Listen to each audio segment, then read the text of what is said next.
Thanks so much for joining me for tonight's set of scary stories. Remember, we post longer videos 3 times a week, Monday, Wednesday, and Friday at 7 p.m. Eastern Standard Time. We read 30 minutes or more of stories, then an hour or more of rain sounds. Don't forget to like, comment, and subscribe, because we are always happy to get suggestions for new story ideas. If you enjoy the whisper voice, please tap the like button and leave a comment letting me know what voice style you want to hear next. With that, let's get on to our night of terror and dreams. Shadows in the City of Lost Angels, Hotel Marion. Lost Angels, they called it. A city perpetually veiled in a smog-choked twilight, where neon bled into the dying sun, casting an eerie orange glow on everything it touched. We, Travis and I, weary travelers on a shoestring budget, found ourselves stranded in this concrete jungle after a missed flight connection. Exhausted and desperate, we stumbled upon the only vacancy sign in town, a flickering neon beacon above the dilapidated entrance of Hotel Marion. The Marion was a monument to a forgotten era, a faded Art Deco dream succumbing to the relentless tide of neglect. Its once gleaming facade was now a canvas of chipped stucco and peeling paint. Gargoyles, their expressions contorted in eternal silent screams, leered down from the roofline. Even the palm trees lining the cracked sidewalk seemed to droop under the weight of the oppressive atmosphere. Travis, ever the pragmatist, sighed. This place looks like it might condemn your soul before it condemns your wallet. Think of the content, dude, I countered, a spark of morbid excitement flickering in my gut. Haunted hotel, creepy vibes in a city called Lost Angels, YouTube gold. Travis grunted but didn't argue. He knew my passion for the paranormal, my insatiable hunger for anything macabre. Besides, options were scarce. Inside, the air hung heavy with the scent of dust and something else. A faint metallic tang clung to the back of your throat, a subtle but unsettling note in the symphony of decay. The lobby was cavernous, the opulent marble floor now cracked and uneven. A single bare bulb cast grotesque shadows from the peeling floral wallpaper. Behind the chipped reception desk sat a wizened figure, his face hidden in pools of shadow. Checking in. His voice was a dry rasp, like sandpaper on bone. "Michelle and Travis," I said, pushing our crumpled reservation confirmation across the desk. The man barely glanced at it, his long, bony fingers sliding a grimy key across the counter. "Room 407, he rasped, his words echoing in the cavernous space. "Mind the shadows." Room 407 offered a view of a crumbling fire escape and a perpetually overcast sky. The furniture was a mismatched collection of dust-coated relics, the floral bedspread stained with a pattern that could have been tea or something more sinister. It wasn't the Ritz, but it held a certain charm, at least for a horror enthusiast like me. Travis, however, seemed on edge. He kept glancing at the shadows that danced across the walls, the peeling wallpaper taking on monstrous shapes in the dim light. He muttered something about leaving in the morning, but I brushed it off. This was prime time for ghost hunting, chickening out. The night passed uneventfully, at least for me. I spent the time setting up night vision cameras, strategically placed to capture any spectral activity. Travis, tossing fitfully in the bed next to me, muttered about the feeling of being watched. I figured it was just his imagination, fueled by the creepy ambience of the hotel. The next morning, sleep-deprived but full of nervous anticipation, I reviewed the footage. Nothing. Just grainy images of a dusty room and a restless Travis. Disappointment gnawed at me. Where were the ghostly apparitions, the spectral whispers I'd been craving? We ventured out for the day to explore Lost Angels. The city lived up to its name, a labyrinth of decaying buildings and flickering neon signs, populated by an unsettling mix of weary travelers and shadowy figures lurking in doorways. Every corner held the promise of something strange, something hidden. As the sun dipped below the smog-choked horizon, casting the city in an even more sinister light, we returned to the Marion. The air inside felt different this time, heavier, charged with an unseen energy. The shadows seemed to writhe and twist, beckoning us closer. That night the terror began. It started with a faint scratching sound coming from the vent above the bed. Travis, wide-eyed with fear, pointed at it, his voice barely a whisper. The scratching grew louder, more frantic, then abruptly stopped. A heavy silence descended, broken only by the pounding of our hearts. Just as I began to think it was our imagination, a blood-curdling scream echoed through the hallway. It was a sound full of raw terror, a primal shriek that sent shivers down my spine. We exchanged a panicked look, both our initial bravado replaced by a chilling fear. The scream was followed by the sound of scurrying footsteps, then an unsettling silence. We huddled together in bed, the sheets pulled up to our chins, listening to the night unfold in a symphony of unsettling sounds. Moans, growls, the rhythmic thud of something dragging itself down the hallway. The thuds stopped outside our door. My breath hitched in my throat, my heart a frantic drum solo in my chest. Every fiber of my being screamed at me to get out, to run. Yet, a morbid curiosity, a twisted need to capture this horror on camera, kept me rooted to the bed. Suddenly, the doorknob rattled violently, a metallic shriek echoing in the dead of night. I squeezed my eyes shut, burying my face in Travis's shoulder.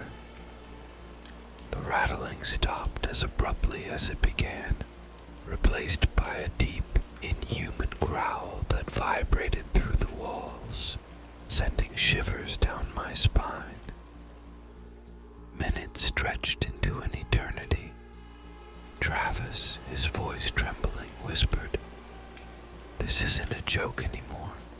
We need to get out of here." Relief washed over me, momentarily eclipsing the fear. He was right. This wasn't content anymore. It was a potential death sentence. Slowly, I peeked over the edge of the covers. The room was cloaked in an unnatural darkness, as if the shadows themselves had condensed. The faint red glow of the emergency exit sign outside the window cast an eerie light on the peeling wallpaper. "We need to be quiet," I whispered back, gesturing for my camera bag. We crept crept out of bed, our bare feet cold against the dusty floor. I grabbed my camera bag as Travis fumbled for his phone, its flashlight beam cutting through the oppressive darkness. We tiptoed to the door, every creak of the floorboards sounding like a gunshot in the silence. Slowly, I turned the handle, my breath catching in my throat. The hallway was empty, but the air itself felt charged with a malevolent energy. The flickering light from Travis's phone danced across the walls, revealing grotesque shapes lurking in the shadows. A low, guttural growl echoed from somewhere deeper in the hallway, causing us to jump back in fright. It was closer now, accompanied by the unmistakable sound of heavy footsteps. Panic surged through me. "Run!" I shouted, pushing Travis into the hallway. We sprinted down the corridor, my heart hammering against my ribs. The thundering footsteps pursued us, growing louder with each passing second. We didn't know where we were going, just that we needed to get away. We turned a corner, crashing into a rickety wooden cart, its contents scattering across the floor. A strangled scream tore from my throat as I came face to face with a horrifying creature. It was tall and skeletal, with skin stretched taut over its bony frame. Its eyes burned with an unnatural red light, and its elongated claws scraped against the floor with a sickening screech. The creature let out a blood-curdling roar, its voice a horrifying blend of a growl and a scream. We didn't waste time staring. We clambered over the fallen cart, pushing past the creature, and continued our frantic escape. We rounded another corner, my lungs burning, legs screaming in protest. Then we saw it, the fire escape. It was our only hope. We scrambled up the rusted metal steps, the creature's enraged shrieks echoing behind us. As we reached the top, we heard the heavy thud of its body slamming against the fire escape door below. But just as a sliver of hope flickered in my chest, a chilling voice rasped from the darkness. "Leaving so soon?" We turned to see a tall, slender figure cloaked in shadow, standing on the landing above us. Its face was obscured by darkness, but its eyes, burning embers in the gloom, held us captive. The creature from the hallway had been a nightmare, but this felt far more ancient, a malevolent entity that fed on the very essence of fear. It was the true horror of the Hotel Marion, the master of the shadows that stalked the halls. Fear choked the air, making it difficult to breathe. I pointed my camera at the figure, a desperate attempt to capture its essence before it was too late. The figure tilted its head, a terrifying gesture of curiosity. Then, in a voice like nails scraping on a chalkboard, it rasped, "You have seen too much." A darkness bloomed from its outstretched hand, engulfing my vision. I screamed, but the world dissolved into a swirling vortex of black. The next thing I knew, I was lying on the cold, hard floor of the hallway, the taste of copper metallic in my mouth. The first light of dawn was filtering through the grimy windows, casting a pale gray glow on the dusty corridor. Beside me, Travis lay unconscious, his face scratched and bruised. The night's horrors felt like a fever dream, yet the fear still clung to me like a shroud. Had it all been a hallucination fueled by the creepy ambience of the hotel? As I scrambled to my feet, a new wave of terror washed over me. Travis. I knelt beside him, fear twisting my stomach. His breathing was shallow, but a weak pulse throbbed beneath his jaw. Relief flooded me, momentarily eclipsing the chilling memories of the night. The fire escape creaked in the morning breeze, a mocking reminder of our desperate escape. Taking a shaky breath, I rummaged through my bag for my phone. The screen was cracked, but thankfully functional. I dialed 911, my voice a broken whisper as I explained our ordeal. The operator on the other end sounded skeptical at first, muttering something about too many wild nights in Lost Angels. But the desperation in my voice must have convinced her. She assured me an ambulance was on its way and cautioned us not to move from our location. As we sat huddled on the fire escape, the events of the night replayed in my mind, vivid and horrifying. The creatures, the figure in the shadows, were they real or figments of sleep-deprived terror? I stole a glance at Travis. He stirred, groaning, and opened his bloodshot eyes. What happened?" he rasped. I recounted the events as best I could, omitting the more fantastical elements, the creatures, the shadowy figure. His face contorted in confusion, a flicker of fear lingering in his eyes. We both knew, however, that something had happened, something far beyond the pale.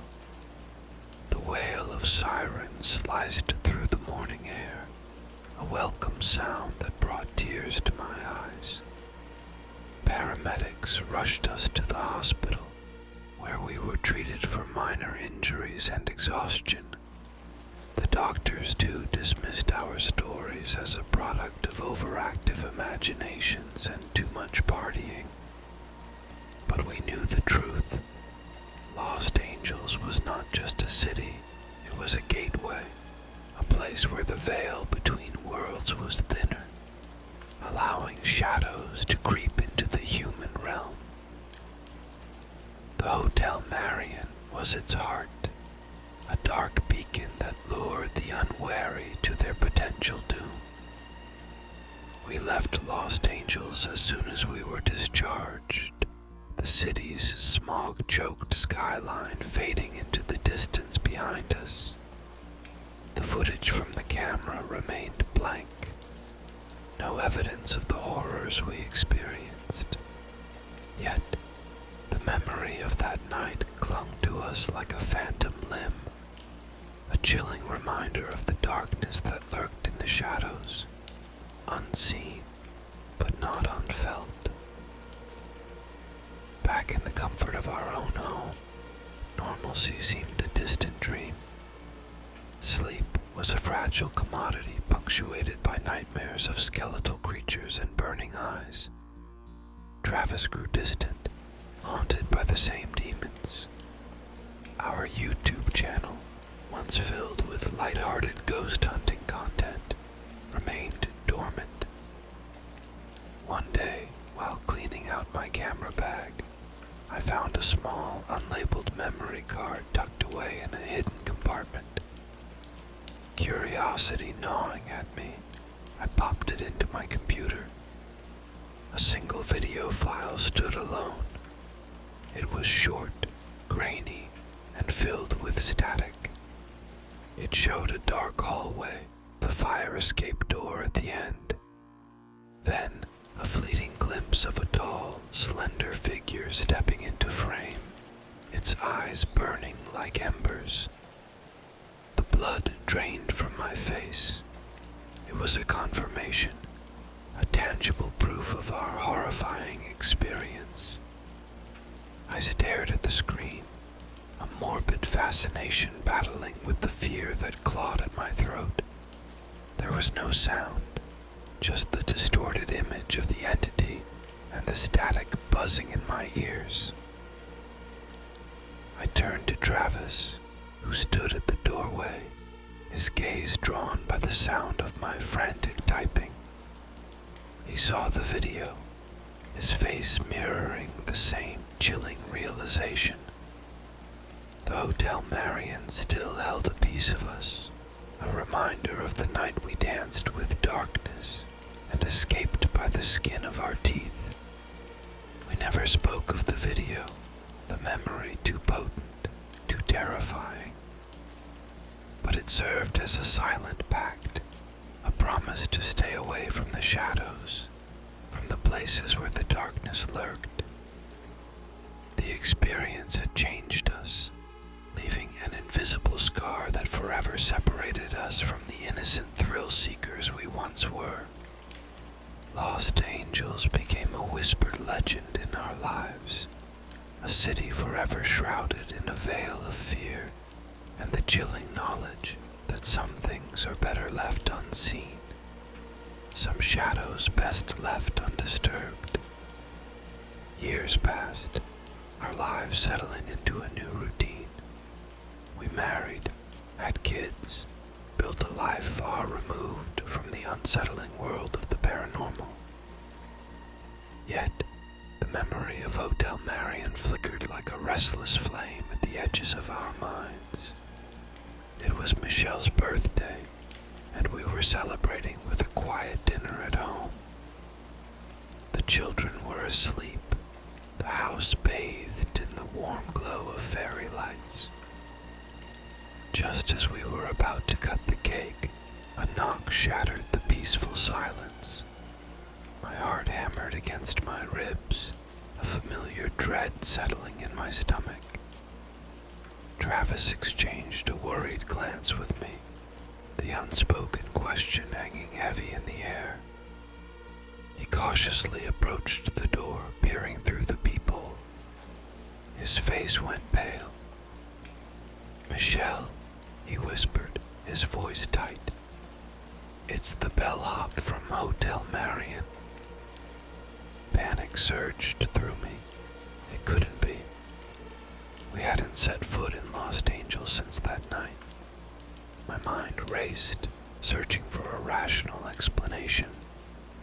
Maybe it was a prank, a look-alike playing a cruel joke.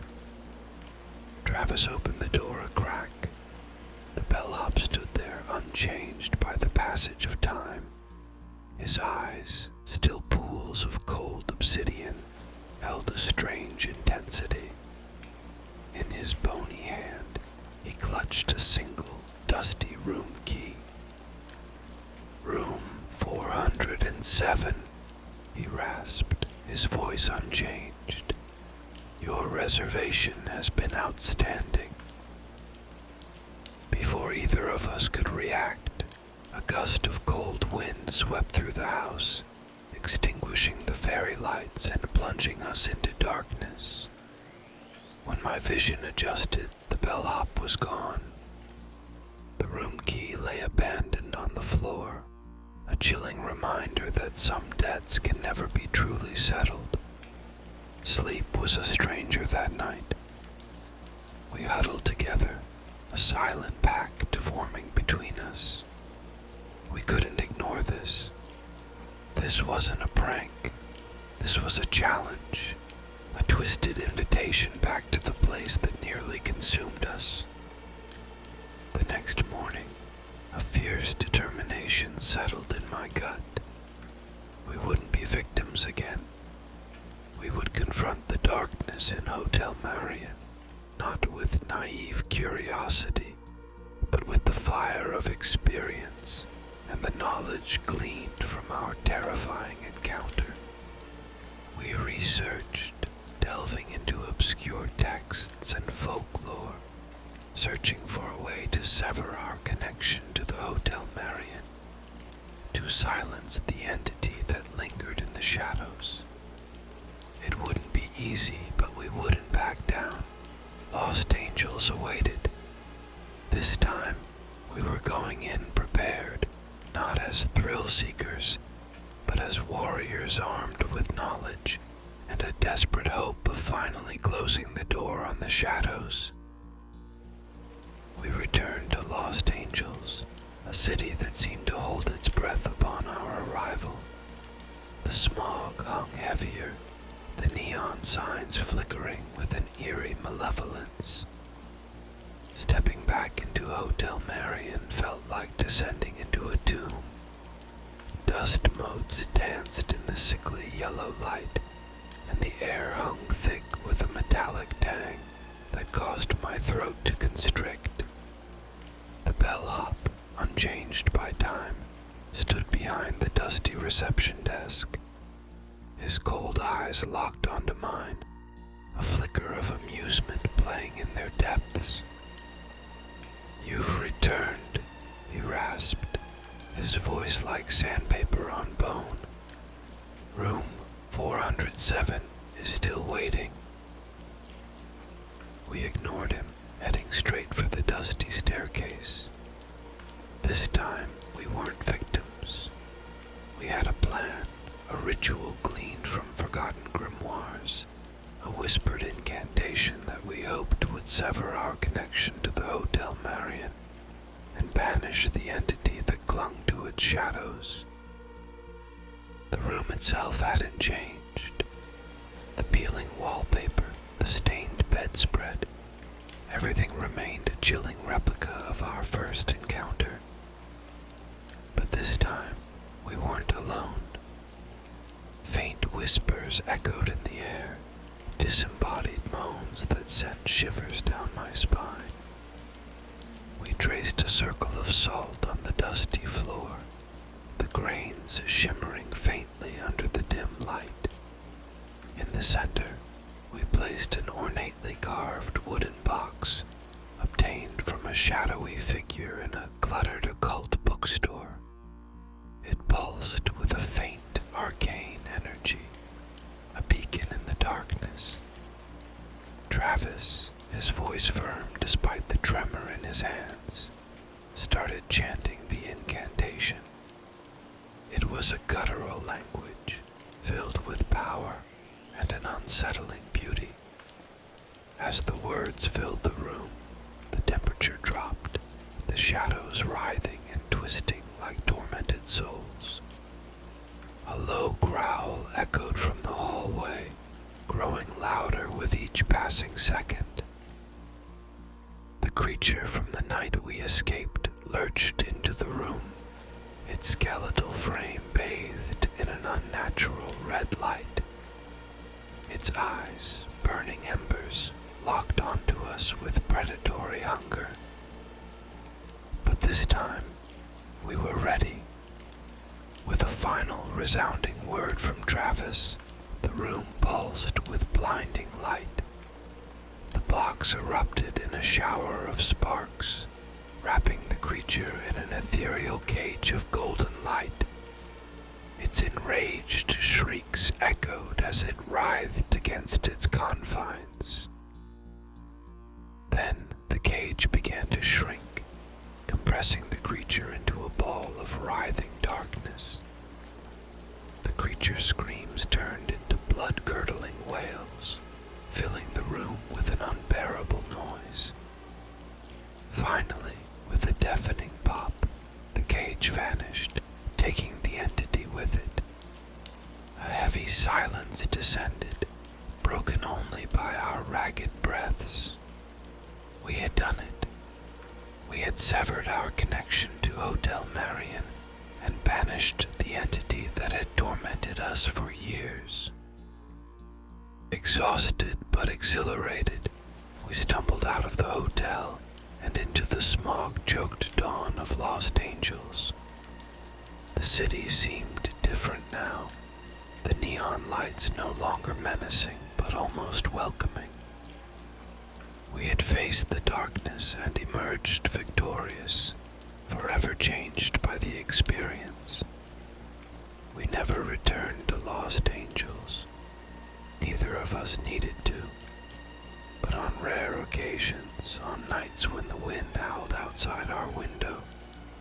I'd swear I could see a faint flicker of red light in the distance, a ghostly echo of the entity we faced, and the hotel that held us captive. It was a reminder of our triumph, and the chilling knowledge that some shadows, even vanquished, can never be truly forgotten.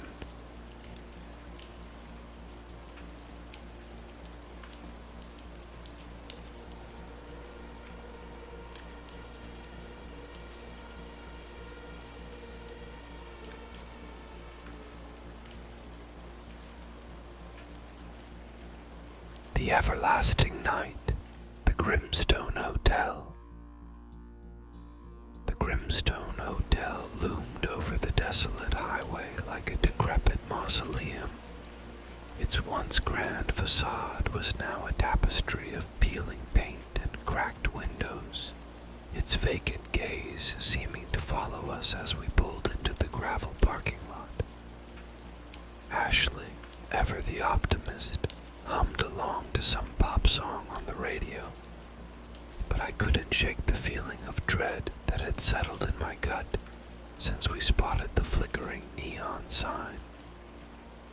"Road trip adventure," Ashley chirped, unbuckling her seatbelt. "Haunted hotel. Just think of the stories we'll have for the blog." Our car was the only one in the desolate lot. The silence was heavy, punctuated only by the mournful creak of the rusty wind chimes hanging from the hotel's porch. Inside, the gloom intensified. Dim, yellowed bulbs cast long, grotesque shadows across the dusty lobby floor. Cobwebs draped from the corners like macabre tapestries. A single, hunched figure sat behind the chipped reception desk, his face obscured by the shadows. His voice, when he spoke, was a dry rasp that sent shivers down my spine. "Checking in," he croaked, his bony hand pushing a dusty registration card towards us. Ashley, ever the social butterfly, tried to engage him in conversation, but the receptionist remained sullen, muttering something about empty rooms and no need for conversation. Our room on the third floor seemed ripped from a nightmare. The air hung thick with the smell of mildew and decay. The furniture was a collection of mismatched horrors, and the floral wallpaper was stained with a pattern that could have been tea or something far more sinister. That night, the unease began subtly. The flickering light seemed orchestrated, plunging the room into darkness at unsettling moments. The water in the bathroom faucet would turn on and off on its own, accompanied by a low, gurgling sound. We brushed it off as a quirky old building, but a cold sweat prickled my skin nonetheless. The real terror arrived with the morning. A handprint, smeared and muddy, was plastered on the bathroom mirror, the steam having cleared long ago. It was then that the gnawing fear in my stomach morphed into full-blown panic. Ashley, however, remained unnerved but curious. She documented everything on her phone, her voice breathless with a morbid excitement that chilled me to the bone. As night fell, the unsettling events escalated. Muffled thuds echoed from the hallway, followed by the sound of something heavy dragging itself across the floor. A low, guttural moan, unlike anything I'd ever heard, sliced through the silence. Sleep was an elusive dream, punctuated by jumpy wakefulness and shared whispers of fear. The next morning, we discovered a note tucked under our door, a single word scrawled in messy handwriting: "Missing."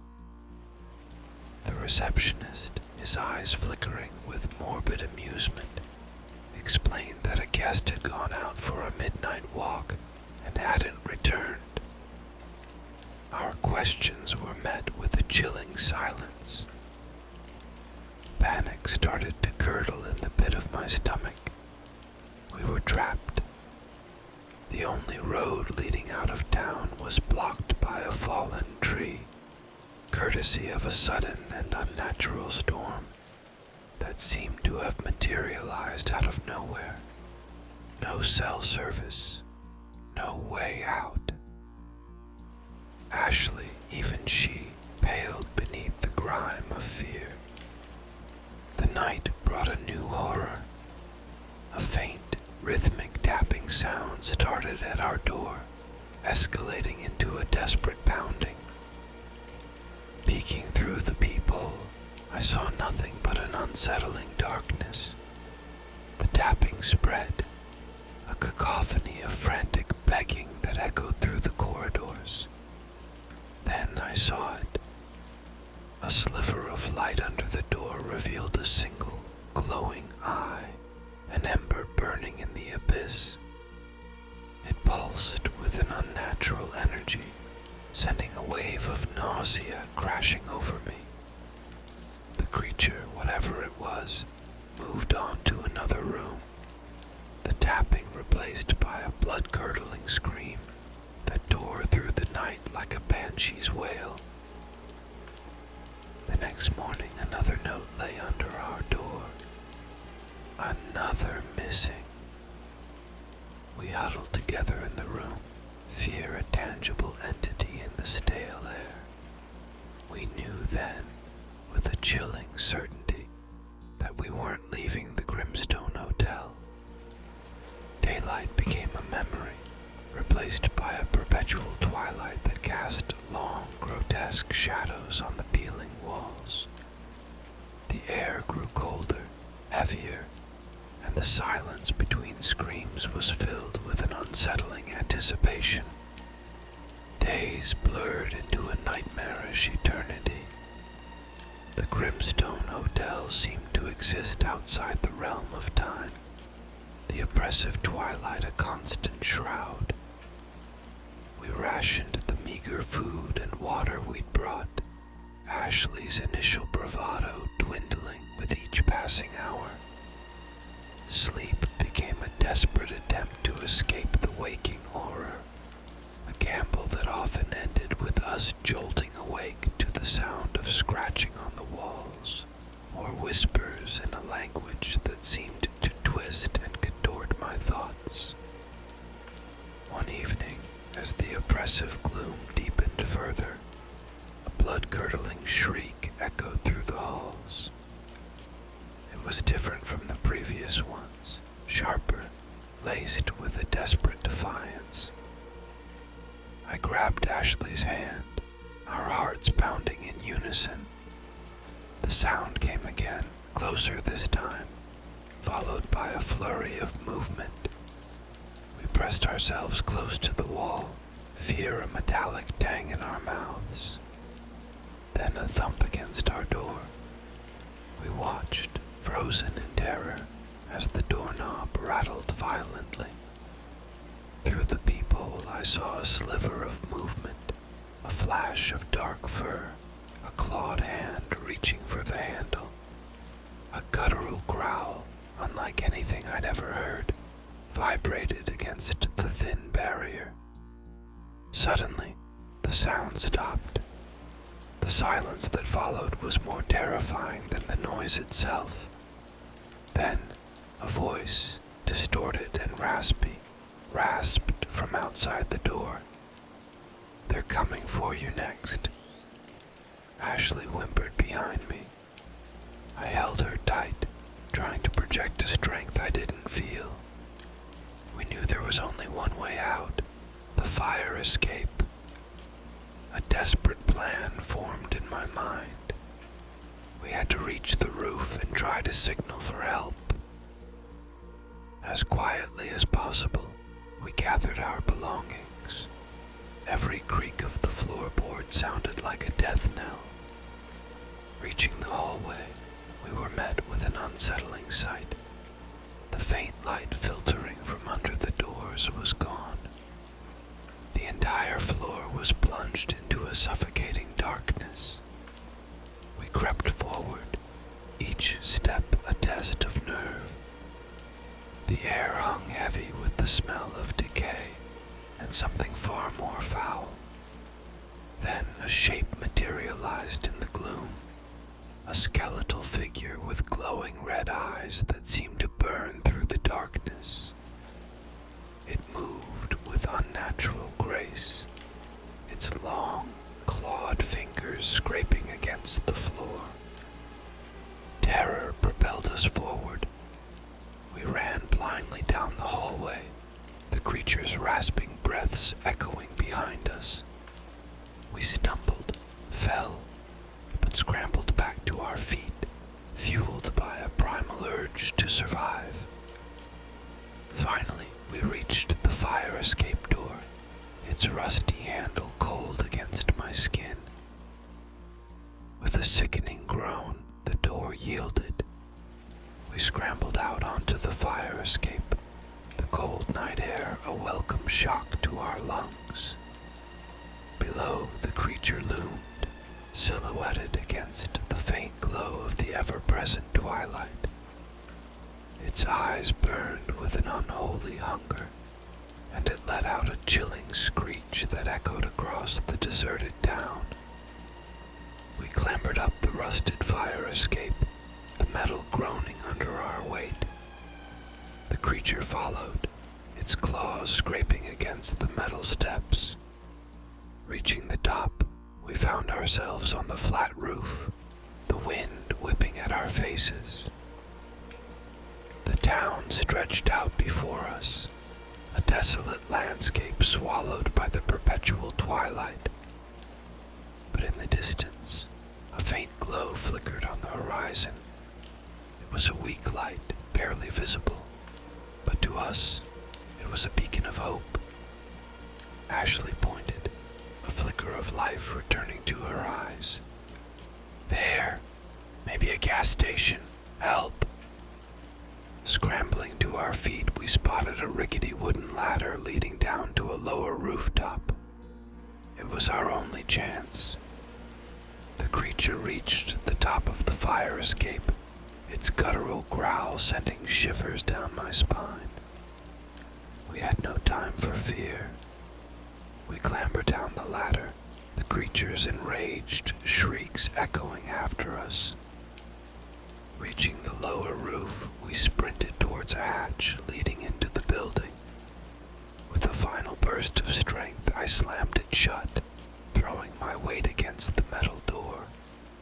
We held our breath, listening to the creature's frustrated snarls from the other side. The air inside was stale and dusty, but it was a temporary reprieve. We found ourselves in a cramped attic space, cobwebs clinging to every surface. Our eyes adjusted to the darkness, revealing an old trunk pushed into a corner. With a glimmer of hope, I used a rusty crowbar to pry it open. Inside, nestled amongst moth-eaten clothes, was a dusty lantern and a box of matches. It was a meager find, but in that moment, it felt like a treasure. Lighting the lantern, we cautiously navigated the labyrinthine corridors of the attic. After what felt like an eternity, we stumbled upon a hidden door, its weathered wood barely noticeable in the dim light. With trembling hands, I pushed it open and peered inside. A shaft of moonlight spilled through the doorway, illuminating a dusty library. Rows upon rows of leather-bound books lined the walls, their aged spines whispering forgotten tales. The air here felt fresher, somehow free from the oppressive atmosphere that permeated the rest of the Grimstone Hotel. A glimmer of hope sparked in my chest. Maybe, just maybe, this was the way out. We entered cautiously, the creaking floorboards singing a haunting melody under our feet. The silence here was different, not oppressive, but filled with a sense of forgotten knowledge. Glancing around, I noticed a single candle flickering on a heavy oak table in the center of the room. Beside it lay an open book, its yellowed pages filled with strange symbols and arcane diagrams. Ashley, ever the curious one, reached out to touch the book. I stopped her hand in midair, a sudden jolt of unease chilling my spine. This wasn't just any library. This felt like a place of power, a hidden sanctum within the belly of the beast. Suddenly, a voice echoed from behind the towering bookshelves. It was raspy, ancient sounding, and spoke in a language that seemed to twist and contort my very thoughts. We both froze, our hearts hammering against our ribs. "Lost souls," the voice rasped. "You have stumbled upon forbidden knowledge." A figure emerged from the shadows, its form obscured by the towering bookshelves. It was tall and slender, draped in a tattered robe that seemed to absorb the moonlight. Its head was shrouded in darkness, but two glowing red embers burned in the place of eyes. It was the creature from the hallway, but somehow different, more powerful. Terror threatened to consume me, but a primal urge to survive fueled my resolve. I tightened my grip on the lantern, its warm light a pathetic defense against the malevolent entity before us. We just want to leave," I stammered, my voice barely a whisper. The creature tilted its head, its eyes boring into mine. It spoke again. This time the words were clearer, laced with amusement. "Leave. This place holds your fate, child. It craves not your flesh, but your very essence." Ashley whimpered, clutching my arm tightly. The room seemed to grow colder, the very air crackling with unseen energy. I knew then that brute force wouldn't save us. This was a battle of intellect, a desperate attempt to understand the logic of this maddening place. Scanning the room, my gaze fell on the open book. Its cryptic symbols seemed to writhe and shift, pulsating with a faint, ethereal light. Could this be the key? Was this forgotten knowledge the way to break free from the Grimstone's clutches? "What is this?" I asked, pointing to the book. "What do we need to do?" The creature remained silent, its glowing eyes fixed on me. Then, with a raspy laugh that echoed through the room, it spoke again. "Seek the passage, child. Find the forgotten doorway. But be warned, the path is fraught with danger. One wrong step, and you become another forgotten memory within these walls." With a final chilling laugh, the creature vanished into the shadows. Ashley and I stared at each other, fear and newfound determination warring within us. We had a choice to make: remain trapped in this twilight prison or gamble on the cryptic message of the creature and the secrets within the book. Taking a deep breath, I picked up the book, its aged pages whispering promises and warnings in a language I didn't understand. It was our only hope, our only chance to break free from the eternal night that had become the Grimstone Hotel. The book, titled The Grimstone Chronicles, in a flowing script that seemed to writhe on the page, was a chilling chronicle of the hotel's twisted history. It spoke of a malevolent entity, the everlasting night, that had latched onto the building, feeding on the despair of its unwitting guests. The creature, trapped within the hotel's walls, sought a powerful host to break free and engulf the world in its perpetual twilight. Within the weathered pages, we found a cryptic ritual, a sequence of symbols and arcane gestures that supposedly led to a hidden passage, a doorway rumored to be the only escape from the everlasting night's grasp. But the warnings were stark. The ritual was dangerous, requiring an offering of something precious, something irreplaceable. Desperation gnawed at us. Leaving without trying felt like accepting a slow, agonizing demise. We discussed the offering, the book emphasizing the sacrifice had to come from the heart, something we held most dear. Tears welled up in Ashley's eyes as she fumbled through her backpack, pulling out her prized camera, the one that launched our travel blogging career. "It's not just a camera," she whispered, her voice thick with emotion.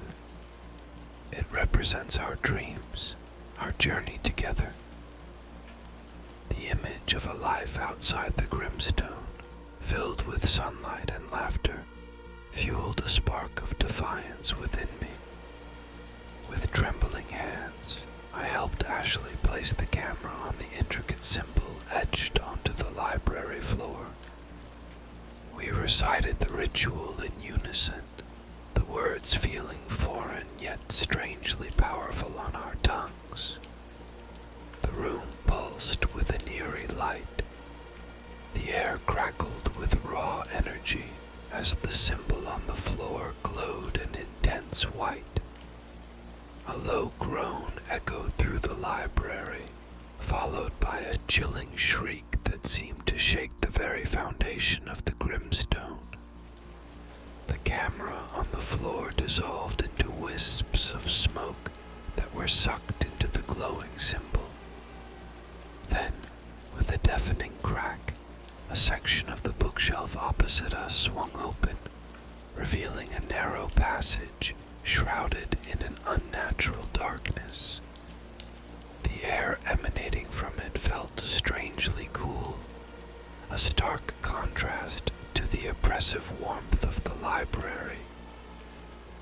Ashley and I exchanged a nervous glance. It was the moment of truth. Was this our salvation, or a path to a more horrific end? Grasping the lantern tight in my hand, I stepped forward, Ashley following close behind. The passage swallowed us whole, the heavy wooden door slamming shut behind us with a final, ominous thud. We found ourselves in a dark, damp tunnel that smelled of mildew and decay. The only light came from the flickering lantern, casting grotesque shadows on the uneven stone walls. The air hung thick with an unsettling silence, broken only by the dripping of water somewhere in the distance. We walked, guided by the faint glow of the lantern, the passage twisting and turning like a subterranean labyrinth. The weight of the Grimstone Hotel pressed down on us, its oppressive aura threatening to suffocate us. Each creak and groan echoed with a terrifying finality. After what felt like an eternity, the tunnel started to ascend. A faint light emerged from the darkness at the end, growing brighter as we approached. We stumbled out into a hidden chamber, our eyes adjusting to reveal a sight that made our hearts leap with hope. The chamber was bathed in a soft golden light, emanating from a large stained glass window, depicting a vibrant sunrise. In the center of the room stood a pedestal adorned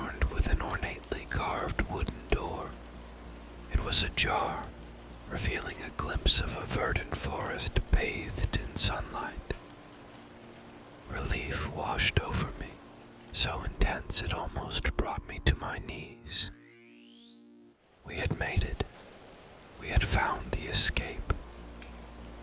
With trembling hands, I turned the doorknob, the cool metal sending a jolt through my body. As I pushed the door open, a warm breeze carrying the scent of pine needles washed over us. Beyond the doorway lay freedom, a world bathed in sunlight and teeming with life. We had escaped the everlasting night and the clutches of the Grimstone Hotel. But as we stepped into the sunlight, I cast a final glance back at the doorway. A faint chill brushed against my skin, a whisper of malevolent energy reminding us of the horrors we had faced, and the secrets that would forever remain locked within the walls of the Grimstone Hotel. Stepping through the doorway, we stumbled into a clearing bathed in golden sunlight. Lush trees rustled in a gentle breeze, and birdsong filled the air, a symphony compared to the chilling silence of the hotel. We collapsed onto the soft grass, overwhelmed by the sheer normalcy of it all. Tears streamed down Ashley's face, a mixture of relief and exhaustion. As we regained our composure, the horror of the past few days began to recede, replaced by a sense of wonder.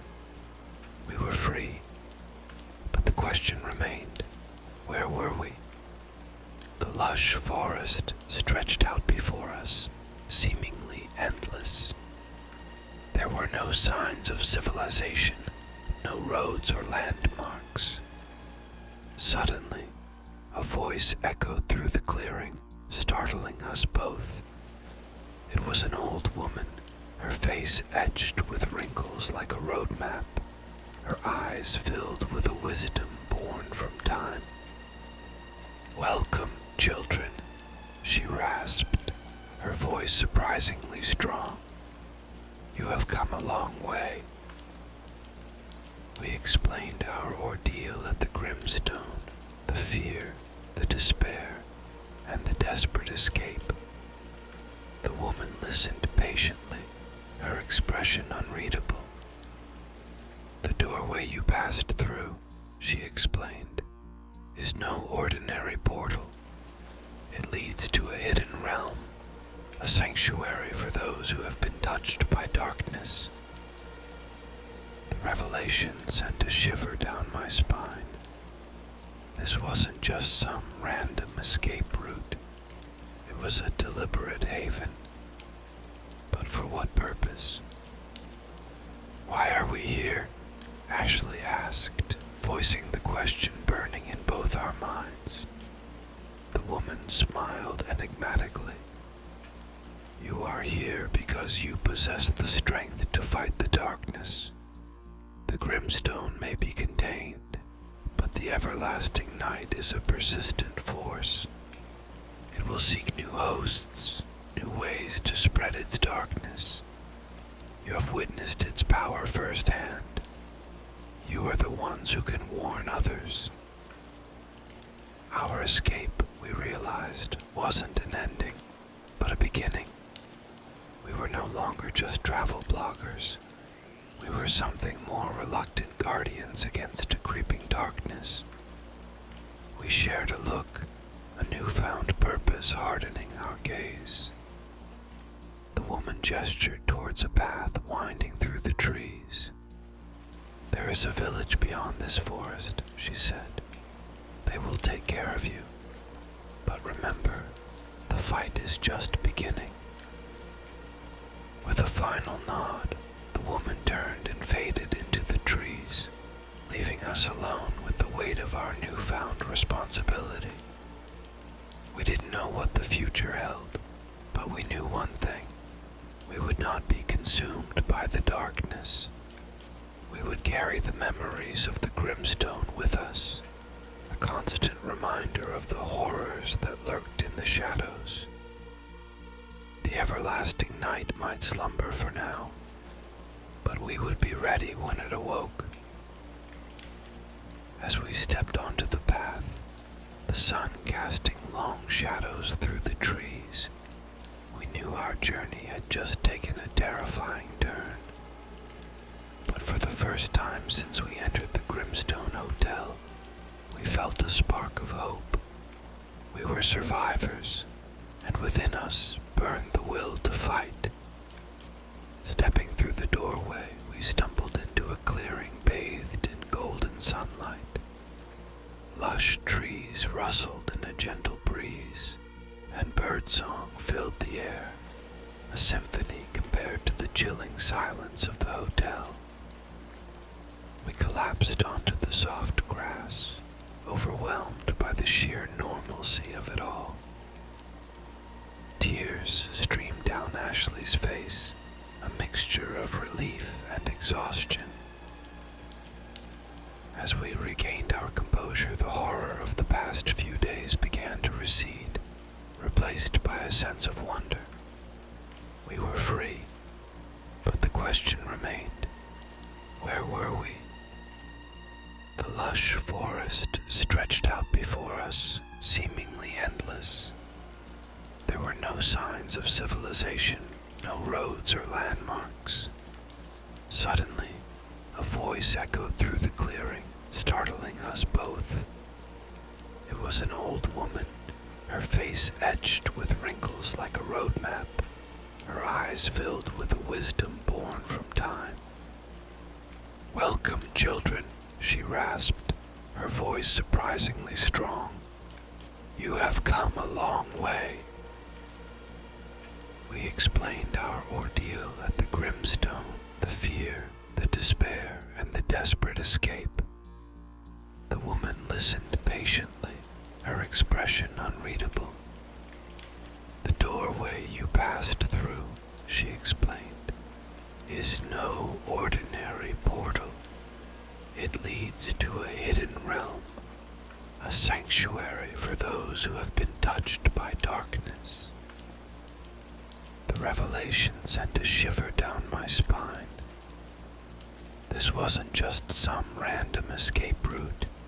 It was a deliberate haven. But for what purpose?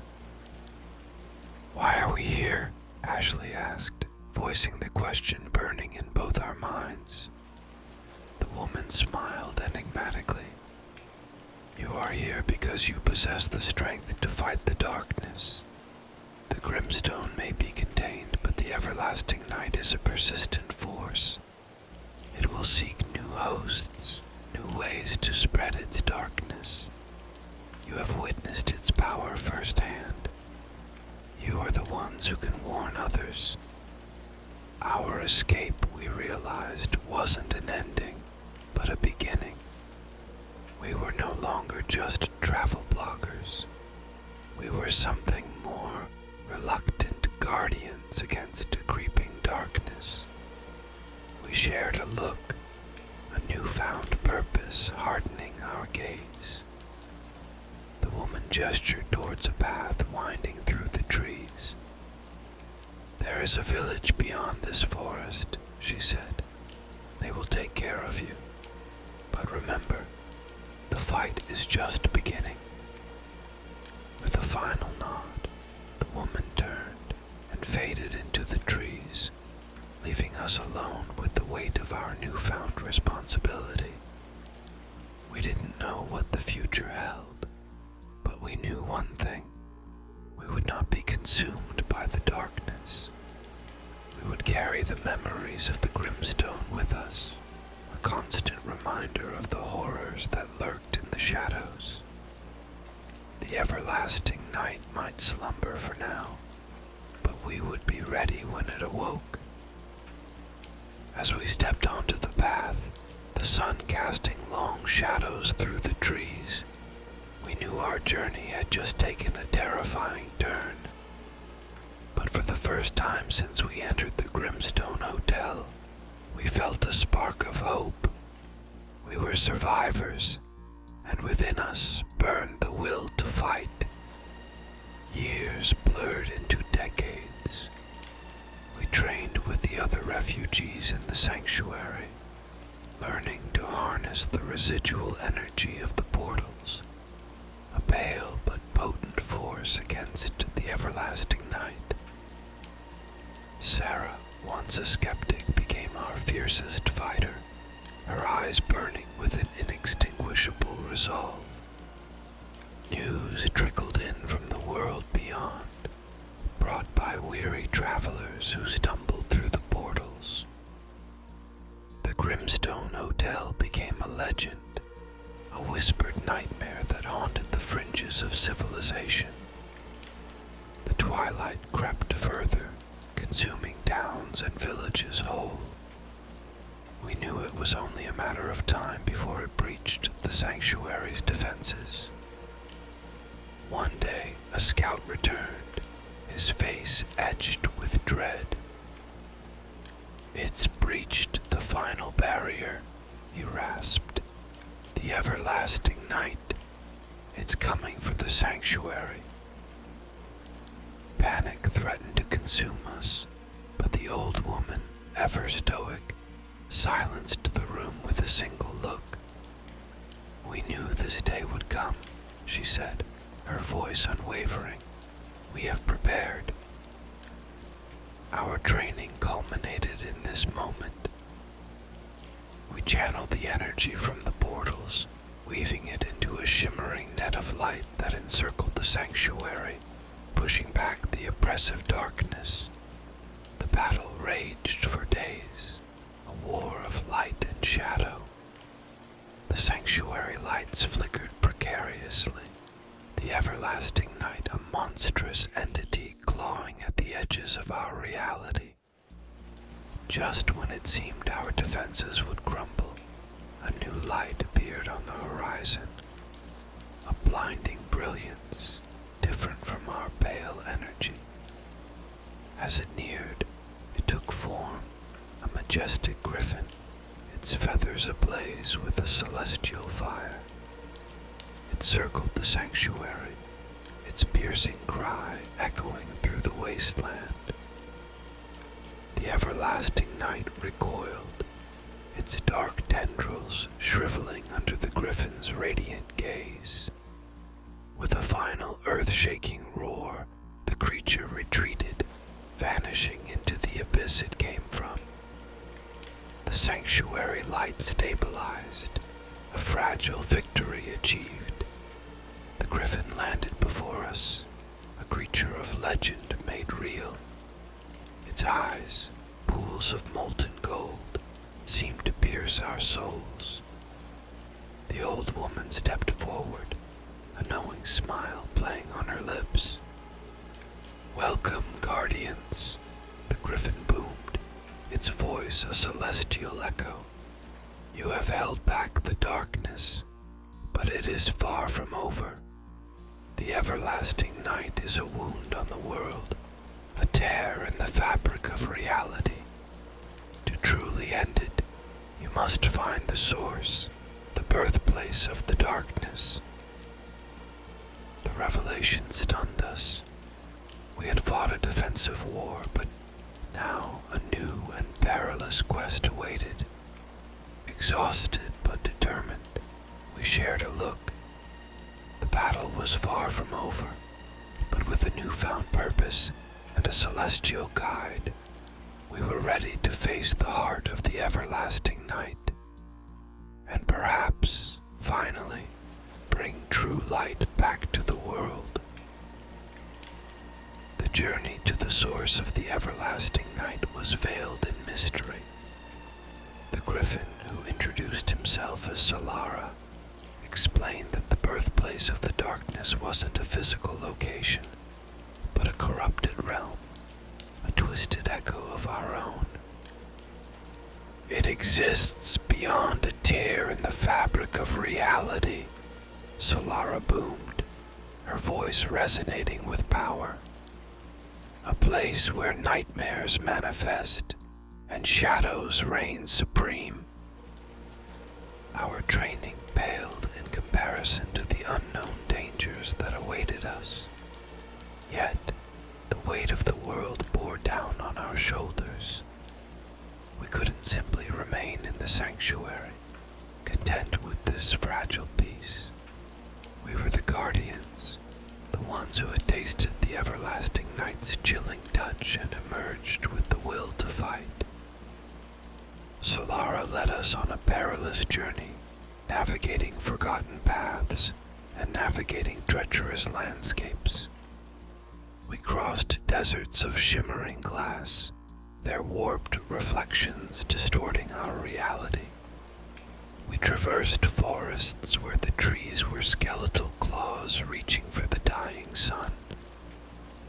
Each step was a test of our courage and resilience.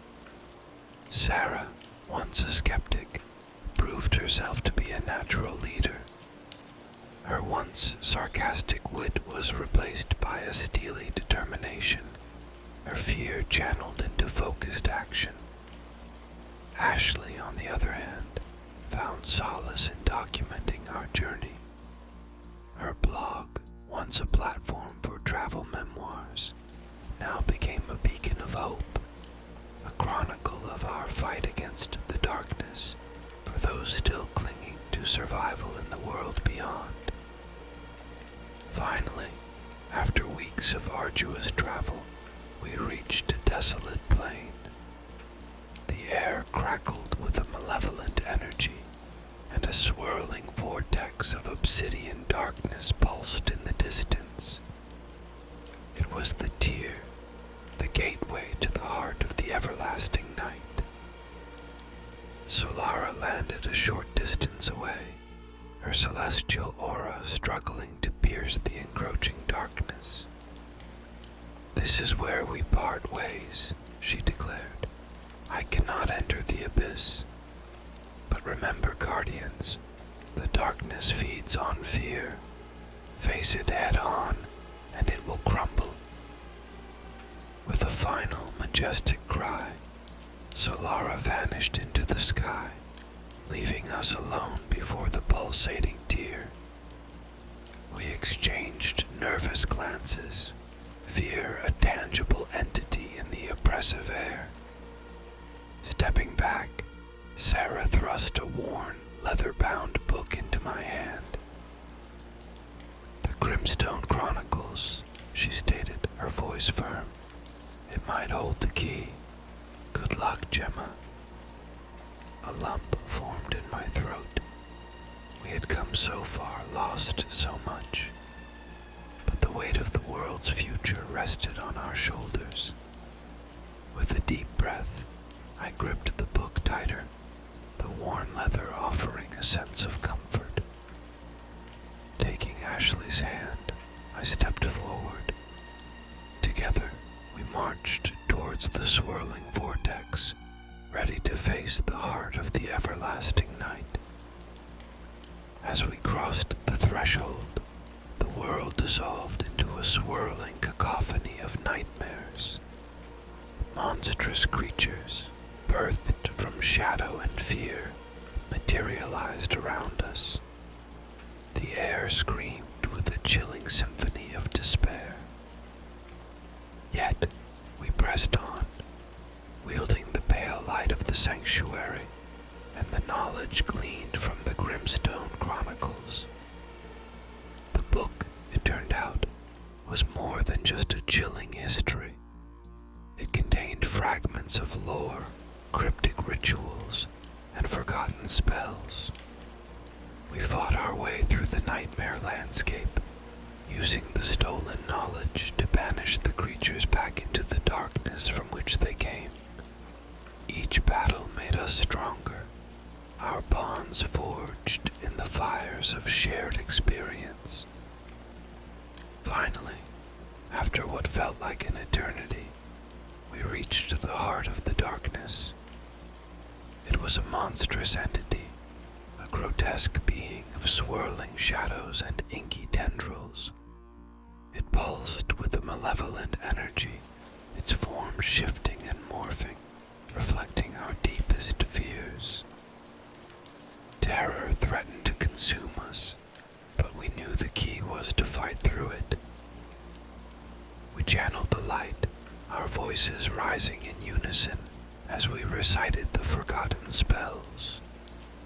The darkness recoiled, shrieking in fury as the light pierced its core. The battle raged for what seemed like hours. We stumbled, fell, but never gave in. Finally, with a deafening roar, the creature dissipated, leaving behind only a faint, pulsating ember. Panting, bruised and battered, we stood victorious. We had faced the heart of the everlasting night and emerged triumphant. Using the last vestiges of our energy, we channeled the light into the ember, causing it to shrink and shrink until it was nothing more than a mote of darkness. A golden glow erupted, consuming the nightmare realm. When the light faded, we found ourselves back on the desolate plain, the tear in reality sealed shut. The everlasting night was gone. The world, however, was forever changed. Scars remained, a constant reminder of the darkness we had faced. But as the first rays of a new dawn painted the horizon, a flicker of hope ignited within us. We were no longer just guardians, but beacons of light,